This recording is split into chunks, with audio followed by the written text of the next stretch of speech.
India की economy ऐसे जा रही है, हमारी इकॉनमी का रुख आप लोगों ने यूं कर दिया है, फिर भी हम ना घबराएं। देखिए, ये बड़ी अच्छी बात कही आप। आज जितनी बदतरीन हालत इस कौम की है, लगता है खुदा नाराज है शायद। जी, खुदा पाकिस्तान से ज़्यादा तो फिज़ा खान से नाराज़ है। तो दोस्तों, हाल ही में एक मॉर्गन स्टैनले का रिपोर्ट आया था। उसके मुताबिक भारत अब दुनिया की सबसे बड़ी इमर्जिंग मार्केट बन चुका है और चाइना को अब पीछे छोड़ दिया है। तो इसे देखकर पाकिस्तानी मीडिया का होश उड़ गया और कहते हैं कि भारत अब एशिया का टाइगर बन चुका है और पाकिस्तान अभी भी IMF पर चल रहा है। तो दोस्तों, आगे देखते हैं पाकिस्तानी मीडिया का क्या कहना है। मॉर्गन स्टैनले की रिपोर्ट आई है जिसके मुताबिक इंडिया को मोस्ट प्रेफर्ड इमर्जिंग मार्केट कहा गया है, नंबर 1 पे रैंकिंग आई है और चाइना को जोन सा है वो डाउनग्रेडेड किया गया है। क्या कहना चाहेंगे इसके ऊपर, फिर उसके बाद इंडिया पाकिस्तान के रिलेशन पे बात करते हैं। देखिए चौर साहब, इस वक्त पूरी दुनिया के अंदर अगर देखा जाए तो कोविड के बाद एक तो इकोनॉमी के रिलेटेड नई चीजें डिफाइन हो रही। चाइना इज सफरिंग क्योंकि सप्लाई चेन, सारी दुनिया के पास एक चाइना ही ऐसी जगह थी जहां सारी सस्ती चीजें मैन्युफैक्चर हो रही थी और सप्लाई चेन इंटरप्ट हुआ था। उसके बाद अभी तक चाइना जो है अपने सप्लाई चेन को दोबारा रिस्टोर ही नहीं कर पाया। एक तो उनका सबसे बड़ा सेटबैक। फिर उनकी रियल एस्टेट मार्केट जो है वो डाउन हुई है। वहां पे लोगों के पास जाहिर जब पैसे नहीं थे, फैक्ट्रियां बंद थी, शिप्स भरे हुए हमारी पोर्टों पर खड़े थे, लोग ही नहीं मिल रहे थे उन चीजों को नीचे उतारने के लिए। तो ये सारी इकोनॉमी का जो इम्पैक्ट है उनकी रियल एस्टेट पे आया। कई मार्केट्स, बहुत बड़ी बड़ी मार्केट्स रियल एस्टेट की बिल्डिंगें बनी की खड़ी रह गई हैं, लेकिन उनको कस्टमर नहीं मिल रहे। एक तो ये चीज थी। उसके बाद इस चीज का एडवांटेज सबसे ज्यादा भारत को है। इस वक्त दुनिया वहां से बिजनेस को निकाल के अपने मैन्युफैक्चरिंग चीजें जो हैं वो दूसरे ममालिक में लेके जा रही हैं, जिसमें एक भारत है। और दूसरा दूसरा एंगल जो अमेरिका के लिहाज से बताऊं तो मैं ये कहूंगा कि चाइना की मार्केट को सबसे ज्यादा जो सपोर्ट करने वाला था वो अमेरिका था। अमेरिका में सबसे ज्यादा प्रोडक्ट्स उनकी आती थी। अब ये बड़ी अच्छी बात कही आप। यहाँ पे इंडियन इंस्टीट्यूट ऑफ टेक्नोलॉजी के जो लोग हैं, स्टूडेंट्स हैं, पढ़ के यहाँ आ चुके हैं अमेरिका में। हमारी अमेरिकन कंपनियों के सीईओज वो हैं और अल्टीमेटली अमेरिका की दौलत को, वेल्थ को वो कंट्रोल करते हैं, अपना असर रसूल रखते हैं, व्हाइट हाउस पे असर रसूल करते हैं। तो उसी वजह से जो बिजनेस चाइना से निकल रहा है वो सारा भारत जा रहा है। तो जिस तरह आपने देखा होगा, पहले एप्पल की मैन्युफैक्चरिंग वहां गई है, फिर इलॉन मस्क जो है वो इंटरेस्टेड है, फिर बाहर से मोदी साहब अपने ट्रिप पर आए हैं, जेट इंजन बनाने की वो टेक्नोलॉजी लेके जा रहे हैं, राफेल तैयारे बन रहे हैं वहां पे। तो जो एक मूवमेंट मेक इन इंडिया है उसको वो प्रमोट कर रहे हैं, अपनी करेंसी को प्रमोट कर रहे हैं, यूपीआई को प्रमोट कर रहे हैं। तो ये सारी चीजें। और उसके बाद एक भारत जो है उसकी मिडिल क्लास, उसमें ज्यादातर नौजवान हैं और वो नौजवान पढ़े लिखे हैं, और वो जहां जा रहे हैं वो एक हेल्दी और ताकतवर डायस्पोरा की शक्ल में जा रहे हैं। उससे ना सिर्फ भारत की इकोनॉमी को फायदा हो रहा है, बल्कि उसकी इंटरनेशनल जो प्रेजेंस है उसमें उनकी उसको फायदा हो रहा है। और इसमें जो आप मॉर्गन स्टैनली की आज बात कर रहे हैं उसमें उन्होंने चाइना की जो डाउनग्रेड किया है और भारत की उन्होंने इक्वल वेट से उसकी रेटिंग को ओवरवेट किया है।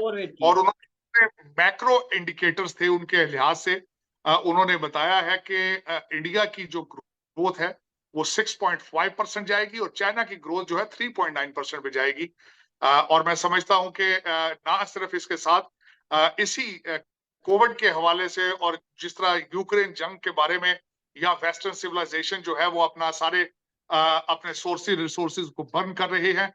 फिच जो कि ममालिक की और दूसरी इकोनॉमीज को एवेल्युएट करती है, उन्होंने अमेरिका की इकोनॉमी को डाउनग्रेड AAA से करके AA कर दिया है।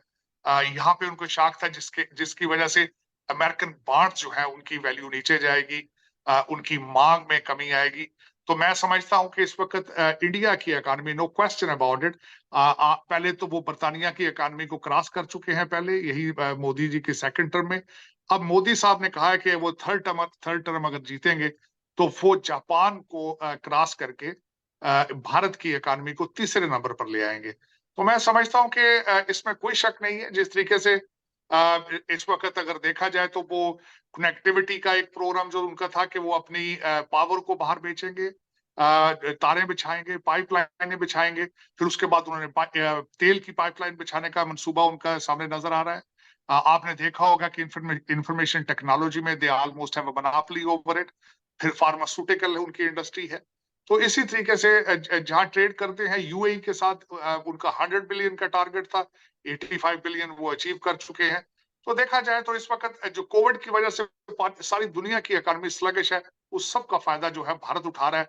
चाइना के जो जितने चैलेंजेस हैं, चाइना की जितनी मैन्युफैक्चरिंग है, it is moving towards India, which will make India stronger in the future. ठीक है सर, आपकी बातों से एग्री करता हूं, लेकिन एक चीज ये सारे सिनेरियो में जो मैं ऑब्जर्व कर रहा हूं और बहुत से लोग भी ऑब्जर्व कर रहे होंगे कि देखें इंटरनेशनल मार्केट तेजी से इंडिया की तरफ मूव हो रही है।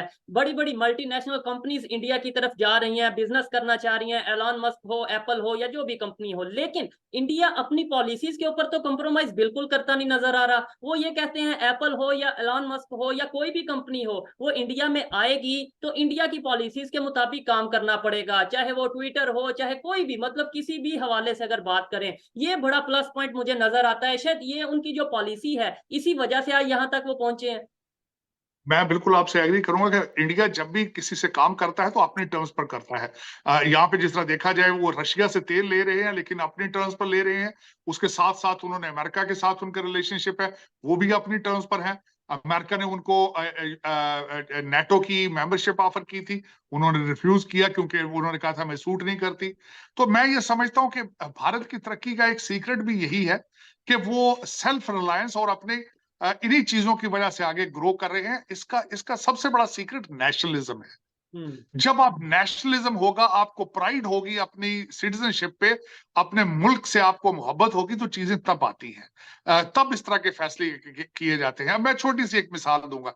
आप पाकिस्तान से बैठकर इस वक्त ये प्रोग्राम कर रहे हैं। आपका सबसे बड़ा चैलेंज इस वक्त करप्शन है।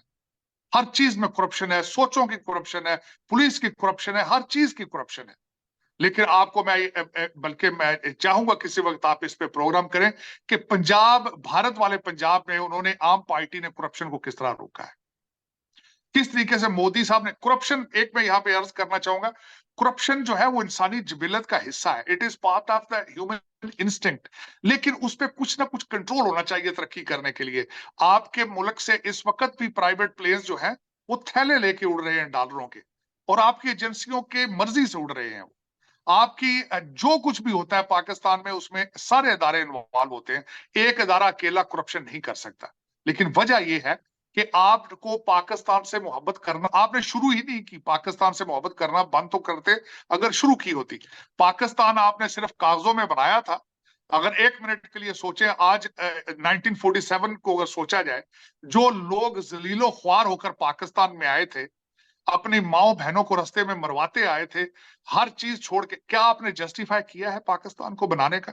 जो टू नेशन थ्योरी आप कहते हैं कि टू नेशन थ्योरी की बेस पर पाकिस्तान बना, क्या आपने उनको पाकिस्तान बनाकर दिया है? तो सही में अब भारत और पाकिस्तान का कोई मुकाबला नहीं रहा, और भारत अब पाकिस्तान के सामने देखता भी नहीं है।